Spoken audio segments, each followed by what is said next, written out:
Salut, c'est Rado, je suis content de vous retrouver pour la mise à jour de l'analyse technique du CAC 40. Alors, séance, on va dire, à la fois imprévisible et tout en même temps assez classique, en ce sens que c'est la valse hésitation avec une pression qui est baissière, mais une zone de support qui rameute les acheteurs. Et donc, même si on a connu une baisse en séance qui était assez inquiétante, puisqu'entre l'ouverture, entre les pires de la journée d'hier et la clôture, d'hier, on était à moins 1,1%, donc on pouvait s'attendre au pire. Mais finalement, on s'en est remis avec une progression anecdotique de 0,14% en fin de séance. Alors, également, élément inquiétant, s'il en faut, c'est qu'on n'a pas réussi à combler ce gap qui, je pense quand même, est un gap commun, c'est un gap qui est voué à être comblé. On l'a pas comblé, ce qui laisse la possibilité d'avoir encore une accélération baissière, parce qu'il n'y a pas de vrai signal de force. Il y a des petits signaux de force, notamment le fait que, je l'ai dit, c'est une bougie qui finit dans le positif. C'est également une bougie verte, ça veut dire que l'on a clôturé beaucoup plus que l'on a ouvert. Et si on regarde la configuration des deux dernières bougies, il peut s'agir alors avec beaucoup d'indulgence, d'un avalement haussier, c'est-à-dire qu'on a coutume de regarder simplement les clôtures et les ouvertures pour les chandeliers japonais, non, c'est pas vrai. Dans cette configuration, on peut se contenter de regarder les corps, donc les ouvertures et les clôtures sans regarder les mèches. Nous avons bien une bougie avec un corps vert qui englobe un corps rouge. Donc c'est un avalement haussier dans l'esprit, même s'il est assez moche. Ça reste quand même un signal de force. Alors les bougies Aiki-Nashi pour l'instant ne montrent pas de retournement haussier évident. On a une bougie rouge sans mèche haute. Alors la seule chose, c'est que vous avez un corps plus limité que le corps précédent, donc la pression baissière s'estompe un peu, mais ça reste quand même une bougie baissière.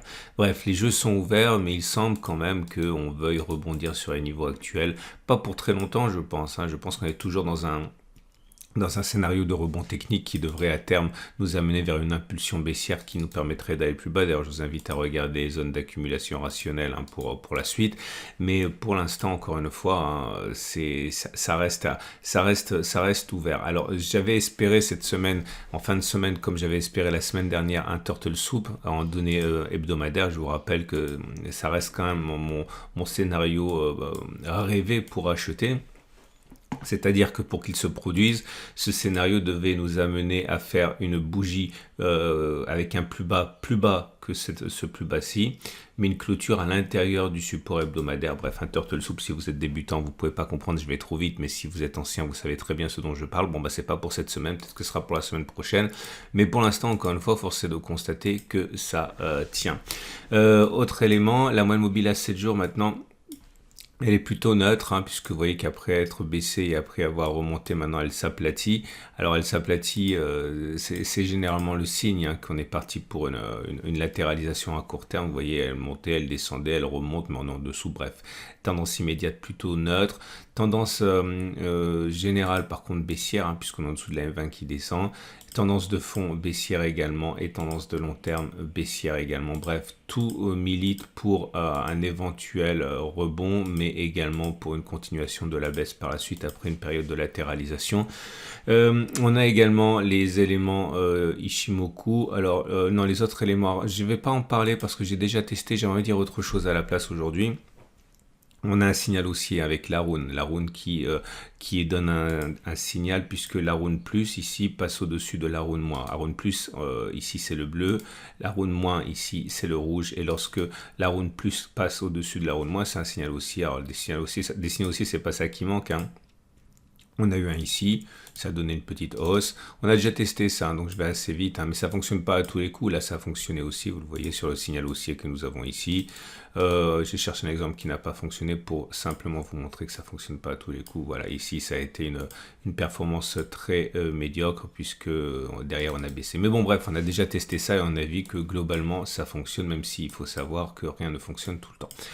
Et l'Ishimoku qui nous donne la chose suivante, à savoir toujours une tendance qui est globalement baissière. Vous le voyez, hein, le nuage il est descendant, on est en dessous, la lagging span est sous le nuage, sous les prix, donc tout ça c'est baissier. La Tenkan est à plat, la Kijun est à plat, donc ça veut dire que la tendance de fond est baissière, la tendance générale est plutôt neutre et la tendance immédiate est plutôt neutre également, mais on est en dessous, donc on va dire c'est plutôt un ballottage favorable au baissier, avec l'idée quand même que on a des supports en dessous pour les cours et pour la lagging span, ce qui rend la progression baissière plus difficile. Voilà. Alors, comme je l'ai dit, aujourd'hui, j'aimerais parler de quelque chose parce que, bon, ça n'a rien à voir avec de l'analyse technique puisque j'ai décidé de court-circuiter le backtest du jour vu que je l'avais déjà fait récemment. Et je vais faire écho à une question qui me revient souvent, qui est le temps que l'on peut allouer à la bourse. Parce que maintenant, si vous êtes des habitués du format, vous avez vu à quel point cela demande des sacrifices de devenir performant en trading et en analyse technique. C'est comme tout, hein. Vous pouvez jouer sur une guitare, vous pouvez jouer au foot, etc. Vous pouvez faire plein de choses, du yoga, de la musculation, de la marche à pied, mais vous ne pouvez pas espérer exceller dans un domaine si vous n'avez pas suffisamment de temps à y accorder. Or, la réalité crue, c'est que la première cause d'échec chez les analystes techniques et les traders, c'est tout simplement le manque de temps. C'est-à-dire que vous aimeriez bien passer le temps que je passe dessus, ok, mais vous ne pouvez point parce que vous avez un vrai travail, enfin, j'ai un vrai travail aussi, hein, mais un travail classique. Et vous avez des enfants éventuellement, vous avez des partenaires qui sont exigeants en termes de présence.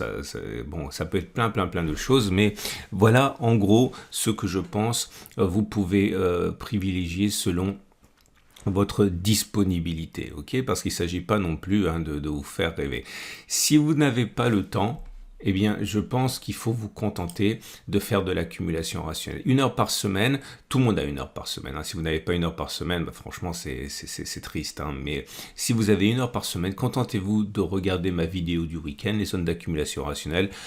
Contentez-vous d'investir la même somme, par exemple, ça dépend de votre capacité d'épargne. Hein. Il peut s'agir de 100 euros par mois, de 1000 euros par mois, de plusieurs milliers d'euros par mois, hein, ça dépend de votre situation évidemment, mais contentez-vous de garder ce budget et investir régulièrement sur les zones d'accumulation rationnelle et il y a de fortes chances, alors je ne vais pas raconter non plus des choses n'importe quoi, mais il faut savoir que ça, les chances que vous finissiez millionnaire d'ici quelques décennies sont assez importantes, hein, avec une stratégie, pas si vous mettez 50 euros par mois naturellement, mais si vous avez des capacités d'épargne qui sont de quelques centaines d'euros par mois, il y a de fortes chances pour que vous soyez millionnaire hein, d'ici quelques décennies avec une stratégie qui est pourtant très simple. Hein.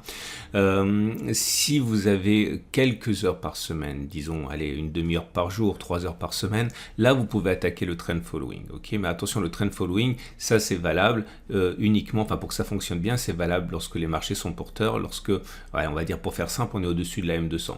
Okay, donc actuellement, les trend followers ne peuvent pas espérer gagner correctement de l'argent, okay, parce que les marchés sont baissiers. Vous allez dire, on peut faire du trend following à la baisse, oui, mais le trend following à la baisse, c'est beaucoup plus dangereux, ça fonctionne beaucoup moins bien que le trend following à la hausse sur les actions, tout simplement parce que vous avez en face de vous des vents contraires, notamment les fonds qui achètent, et voilà, les actions, les marchés vont structurellement vers le haut. Hein. Et ensuite, si vous avez encore plus de temps que ça, 1 heure par semaine, là vous pouvez attaquer le swing trading. Le swing trading, c'est ce que je fais moi. Ok, c'est j'ai tout fait, hein, mais j'étais relativement à l'aise avec au-dessus du swing trading, sur swing trading, trend following, accumulation rationnelle. Alors l'intraday, ça c'est pour les plus, on va dire, chanceux d'entre vous qui ont beaucoup de temps par jour pour le faire. Bon, clairement, ce sont des gens qui n'ont généralement pas de profession autre que celle de trader ou de vouloir percer dans le trading. Mais il faut savoir que ce n'est pas neutre. C'est la forme de trading que je connais bien, que j'ai fait à un moment, la plus stressante. Et puis, vous voyez, j'aime bien cette expression de Warren Buffett, qui est un investisseur, pas comme moi, donc, hein, et qui disait en substance, voilà, si vous ne trouvez pas un moyen de gagner de l'argent pendant que vous dormez, bah, vous allez devoir travailler toute votre vie. Ok, donc il a totalement raison. Et le problème de l'intraday, c'est que, eh bien, si vous n'êtes pas devant vos écrans à gagner de l'argent, eh bien, vous gagnez pas d'argent. Okay, alors l'avantage c'est que ça fonctionne théoriquement à la hausse ou à la baisse, lorsque les marchés sont baissiers ou lorsque les marchés sont haussiers, et les cycles de marché n'ont pas de prise sur vos revenus, mais par contre c'est extrêmement stressant, ça demande énormément de temps. Et tout le monde n'est pas taillé pour. Moi, je fais du swing, du trend following, l'accumulation rationnelle, j'ai arrêté l'intraday quasiment. J'en fais de plus en plus maintenant pour compenser le fait que mes revenus des autres formes d'investissement baissent à cause des marchés actuels, donc je suis obligé de faire un petit peu d'intraday, mais j'en fais vraiment le minimum possible, je n'aime plus ça. Okay, donc voilà ce à quoi vous pouvez aspirer. Alors, faut pas rêver, la plupart d'entre vous, ce sera trend following, accumulation rationnelle. Et comme actuellement les marchés sont baissiers, la plupart d'entre vous devraient actuellement se concentrer sur l'accumulation rationnelle. Maintenant, il viendra un moment où les marchés seront haussiers, où le swing trading pourra revenir. Vous savez, si vous me suivez, que je fais des analyses actions. Hein. L'année dernière, ça a bien fonctionné. L'année d'avant, ça a très bien fonctionné aussi.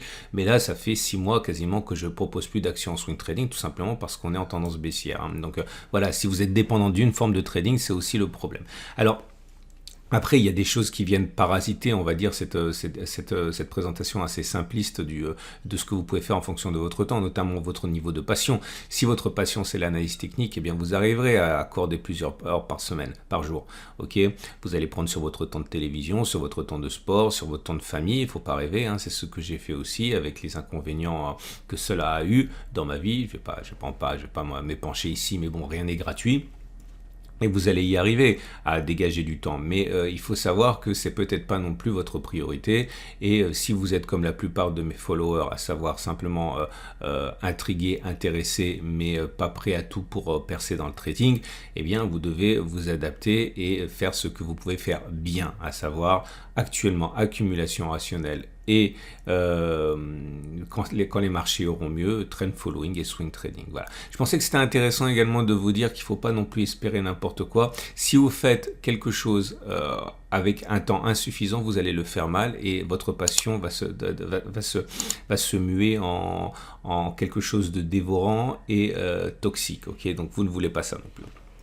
Voilà, j'ai fait mon petit tour, je vous ai expliqué le fond de ma pensée. Bon, après un jour, je vous parlerai de mon histoire, même si j'ai déjà distillé quelques informations à droite, à gauche. Mais moi, j'ai eu à la fois beaucoup de chance et ça a été également une malchance quelque part. C'est que, étant de naturel, on va dire, allez, je me livre un petit peu assez asocial. C'est pas que j'aime pas les gens, j'adore les gens, j'ai plein d'amis. Mais voilà, j'ai une sociabilité assez réduite. Hein, j'ai pas besoin de voir mes amis beaucoup. Un simple coup de téléphone tous les jours me rend heureux. Et voilà, ça ne me dérange pas de rester en face de mon écran, etc. Ça m'a permis d'avoir 2 carrières en même temps. Ma vraie carrière pendant 15 ans, 10-15, non, ouais, je sais même plus, 10-15 ans, j'ai fait les deux intensément et ça m'a permis maintenant de faire plus que de l'investissement, du trading, etc., mais ça m'a pris beaucoup de temps et encore une fois, ça m'a coûté, bah oui, disons-le, familialement, ok, donc maintenant, effectivement, j'arrive à jongler les deux et faire les choses bien et rattraper le temps perdu, mais je ne vous souhaite pas non plus de passer par toutes les étapes par lesquelles je suis passé qui ont été assez anxiogènes et frustrantes. Voilà, je vous en dirai plus à une autre occasion. Je vous souhaite une excellente journée, j'invite à regarder les vidéos du week-end, l'or, l'analyse technique de moyen terme, les zones d'accumulation rationnelle.